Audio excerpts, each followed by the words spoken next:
រឿងមួយដែលខ្ញុំចងចាំមិនភ្លេចក្នុងវិស័យថតរូបរបស់ខ្ញុំរយៈពេល14ឆ្នាំសាច់រឿងនឹងវាអញ្ចេះខ្ញុំបានទទួល project មួយពី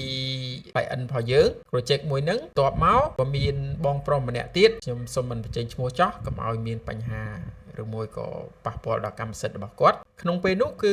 ថ្ងៃហ្នឹងគឺខុសគ្នាទាំងអស់អញ្ចឹងស្រាប់តែខ្ញុំទទួលការងារពីពួកគាត់អស់ហើយអ្នកដែលខ្ញុំទទួលមុនហ្នឹងគាត់បាន call មកខ្ញុំម្ដងទៀតប្រាប់ថាអូនសុំដូរថ្ងៃដោយសារតែកូនកុំកូនកន្លោះគាត់អាចបានមកអូខេខ្ញុំក៏មើលថ្ងៃទៅអូខេតនេដែរអត់អីទេ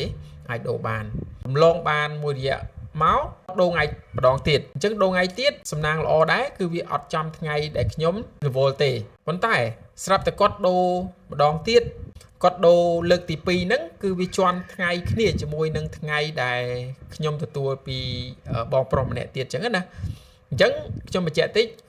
គាត់ដូរថ្ងៃទី1ខ្ញុំទទួលអត់អីទេមានន័យថាអត់ជន់ទេស្រាប់តែគាត់ដូរថ្ងៃម្ដងទៀតដូរលើកទី2វាជន់ថ្ងៃជាមួយនឹងថ្ងៃដែលខ្ញុំទទួលជាមួយនឹងបងប្រុសម្នាក់ទៀត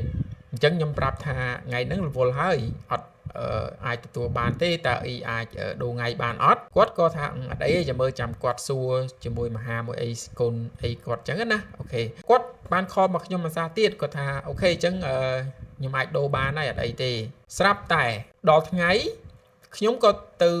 មានន័យថារោងហ្នឹងគឺខ្ញុំបើតាមថ្ងៃគឺខ្ញុំត្រូវទៅថតឲ្យបងប្រុសដែលខ្ញុំទទួលពីគាត់ហ្នឹងទៅថតមុនហើយបន្ទាប់មកបានថតគាត់ហ្នឹងតាមក្រោយអ្នកទាំងអស់គ្នាដឹងថារឿងហ្នឹងវាបញ្ហាមិនអត់នៅពេលដែលខ្ញុំកំពុងតែចាប់ផ្ដើមរៀបចំថតជាមួយនឹងបងប្រុសហ្នឹងក៏ធម្មតាពេលព្រឹកយើងចាប់ផ្ដើមហាយចំនួនអញ្ចឹងណាអញ្ចឹងស្រាប់តែដល់ពេលខ្ញុំកំពុងតែរៀបចំថតកម្មវិធីយើងហាយចំនួនហ្នឹងស្រាប់តែគាត់ call មកអញ្ចឹង call មកខ្ញុំក៏លើគាត់ក៏សួរថាជាងនៅណាយូរម៉េះមានន័យថាចេះសាច់រឿងហ្នឹងគឺគាត់ដូរលើកទី3ហ្នឹងក៏អត់យកថ្ងៃលើកទី3ហ្នឹងទេគាត់មកយកអាថ្ងៃដែលជន់គ្នាហ្នឹងហើយគាត់អត់បានប្រាប់ខ្ញុំម្ដងទៀតទេអារឿងហ្នឹងហើយបានធ្វើឲ្យវាជួបបញ្ហាអញ្ចឹងគាត់ក៏ស្រឡាំងកាំងដែរគាត់ថាគាត់អត់ទទួលកំហុសណាគាត់អត់ទទួលគាត់ថាអត់ដឹងទេជាងដោយសារតែជាងទទួលខ្ញុំអញ្ចឹងជាងឯងធ្វើម៉េចធ្វើឲ្យតែមកថតឲ្យខ្ញុំបានខ្ញុំចាប់ផ្ដើមទី1ខ្ញុំគិតក្នុងចិត្តថាចុំអញ្ចឹងខ្ញុំគិតមិនឥឡូវដល់ថ្ងៃទាំងអស់គ្នាបើសិនជាខ្ញុំឆ្លោះជាមួយពួកគាត់ការងារហ្នឹងវាអត់ទៅមុខអីអញ្ចឹងខ្ញុំគិតឃើញមួយអ្នកទាំងអស់គ្នាដែលជាដំណោះស្រាយមានន័យថាខ្ញុំព្យាយាមគិតថាតើខ្ញុំអាចរកអ្នកណាដើម្បីជំនួសបានអញ្ចឹងណាអញ្ចឹងនៅពេលហ្នឹងគឺខ្ញុំព្យាយាមគេហៅថាទប់អារម្មណ៍កុំឲ្យវាខូចការងារដែលយើងកំពុងតែកាន់ការងារហ្នឹងអញ្ចឹងណាអញ្ចឹងខ្ញុំក៏បាន call ទៅលោកគ្រូមហាមានន័យថារោងហ្នឹងគឺលោកគ្រូមហាគាត់អ្នកឲ្យខ្ញុំអញ្ចឹងខ្ញុំក៏ទេទៅគាត់បន្តិចទៅហើយខ្ញុំក៏ប្រាប់តាមតំណើតំណងទៅអញ្ចឹងគាត់ថាជាងនឹងធ្វើម៉េចទេពេលអញ្ចឹងគាត់ក៏អត់ដឹងដែរហើយឥឡូវជាថ្ងៃដោះស្រាយមើលអញ្ចឹងខ្ញុំក៏ប្រាប់គាត់ហើយបន្ទាប់មកខ្ញុំក៏យើងមានតែផ្លូវមួយគឺព្យាយាមដោះស្រាយថាតើយើងត្រូវដោះស្រាយមិនបញ្ញាប់ស្រោតពីនេះទៅហើយខ្ញុំក៏ប្រាប់បងមហាតាមនឹងដែរអញ្ចឹងគាត់ក៏ព្យាយាមពន្យាពេលខាងនោះឲ្យខ្ញុំដែរហើយខ្ញុំក៏ព្យាយាមតាក់ទងទៅខាងជាងផ្សេងទៀតជាងដែលយើងធ្លាប់ស្គាល់អញ្ចឹងណាគឺព្យាយាមតាក់ទងទៅពួកគាត់ប៉ុន្តែដឹងស្រាប់ហើយថានៅពេលហ្នឹងគឺវាដល់ពេលគេហៅថាផ្ទុះរោងណាមមាញឹកមែនតើជាងមួយអញ្ចឹងខ្ញុំស្រោតទៅដោយសារតែខ្ញុំប្រាប់បងកាន់ខាងវីដេអូហ្នឹងហើយគាត់ឲ្យខ្ញុំប្រាប់តាមតំណទៅគាត់ថាអញ្ចឹងអត់អីចាំមើលចាំគាត់ជួយសេរីឲ្យដោយសារធ្វើម៉េចវាបញ្ហាអញ្ចឹងហើយអញ្ចឹងខ្ញុំក៏ថាអូខេបងជើងអរគុណអញ្ចឹងក៏ខ្ញុំស្រោតប្រញាប់ទៅរោងមួយទៀតខ្ញុំទៅដល់រោងអ្នកទាំងអស់គ្នាដឹងមិនអត់មានន័យថាទៅដល់គឺមនុស្សពេញរោងហ្មងគាត់វាល្អូលទាំអីញ៉ៃពេញហ្នឹងប៉ុន្តែទស្សនវិជ្ជាមួយហ្នឹងគឺខ្ញុំចាំអត់ភ្លេចទេមានន័យថាខ្ញុំព្យាយាមថាធ្វើម៉េចខ្ញុំដោះស្រាយឲ្យហើយសិនបន្ទាប់មកចាំខ្ញុំដោះស្រាយជាមួយនឹងម្ចាស់កម្មវិធីហ្នឹងខ្ញុំអត់និយាយអីទាំងអស់ទៅដល់ខ្ញុំឡើងទៅលើផ្ទះហើយខ្ញុំរៀបចំភ្លើងរៀបចំអីដាក់ពុបហើយខ្ញុំចាប់តាមចុះហាយចំនួនវឹងហ្មងចុះហាយចំនួនអីហើយអស់មហាក៏គាត់ជួយបញ្ញាប់គាត់ក៏ជួយប្រាប់តាមនឹងដែរអញ្ចឹងណាអញ្ចឹងភ្ញៀវអាចថាគាត់ខឹងខ្លះដែរប៉ុន្តែយើងតំណតំណងមានន័យថាខ្ញុំចង់និយាយពីការតំណតំណងល្អជាមួយគ្នាក៏បានរួចរាល់កម្មវិធីហ្នឹងអាចថា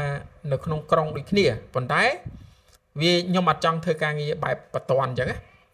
អញ្ចឹងខ្ញុំក៏ព្យាយាមតាក់ទងទៅក៏សំណាងល្អដែរបានបងប្រុសម្នាក់និយាយថាគាត់ទំនេរដែរអញ្ចឹងយើងអាចថាឆាចតម្លៃឲ្យគាត់រៀងថ្លៃដែរអញ្ចឹងខ្ញុំក៏អត់នេះដែរមករោងហ្នឹងសឹងថា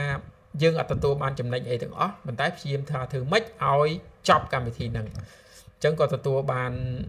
តម្លៃពីគាត់អីចឹងទៅហើយគាត់ក៏អូខេមួយគាត់ឲ្យគាត់មកកាន់រោងមួយហ្នឹងអញ្ចឹងបញ្ហាបានដោះស្រាយ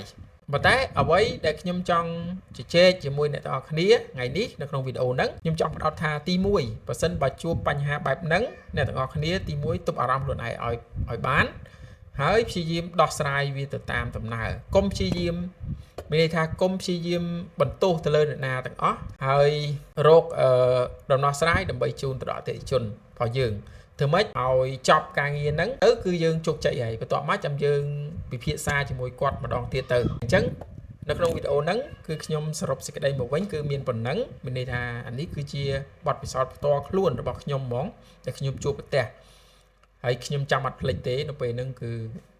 ផ្លូវចិត្តគឺវា stress មែនតើវាសឹងថាជួបបញ្ហាហ្នឹងអញ្ចឹងណាអញ្ចឹងវិធីក្រោយមកទៀតខ្ញុំមានគេហៅថាដៃគូដើម្បី back up ហ្មងមានន័យថាយើងតំណងជាមួយដៃគូយើងទៅឧទាហរណ៍ថាបើសិនជាគាត់មានបញ្ហាហ្នឹងយើងមានក្រុមជាងយើងដើម្បីជួយទៅ back up គាត់បើសិនជាគាត់ជួបបញ្ហាហ្នឹងយើងក៏អាចជួយទៅ back up គាត់ដែរអញ្ចឹងមានន័យយើងមានគ្នាច្រើនដើម្បីទៅជួយគ្នាសម្រាប់ព្រឹត្តិការណ៍មួយហ្នឹងអញ្ចឹងណាធ្វើម៉េចធ្វើឲ្យតាន់ពេលវេលាសរុបសេចក្តីមកវិញអាចថារៀងវែងបន្តិចហើយតែខ្ញុំព្យាយាមនិយាយអំពីបទពិសោធន៍ផ្ទាល់របស់ខ្ញុំដែលខ្ញុំជួបប្រទះហើយខ្ញុំដោះស្រាយវាដោយវិធីបែបហ្នឹងអរគុណច្រើនសម្រាប់ការទស្សនានៅវីដេអូមួយនេះហើយសង្ឃឹមថាអ្នកទាំងអស់គ្នាបានជាបទពិសោធន៍ជាពិសេសគឺបងក៏ដូចជាបងប្អូនដែលកំពុងតែប្រឡូកនៅក្នុងវិស័យថតរូបថ្មីអាចថាវាជាបទពិសោធន៍មួយដែរបងប្អូនក៏ដូចជាបងបញ្ជិះបានអញ្ចឹងនៅក្នុងវីដេអូហ្នឹងមានតែប៉ុណ្្នឹងទេហើយបើសិនជាមានងល់ឬមួយក៏ចំណុចខ្វះខាតឡើយណាសូមខន្តីភ័យទោសផងដោយសារនេះវាជាបទពិសោធន៍ផ្ទាល់ហើយអញ្ចឹងអត់បានរៀបចំជា script ឬមួយអីទេគឺនិយាយ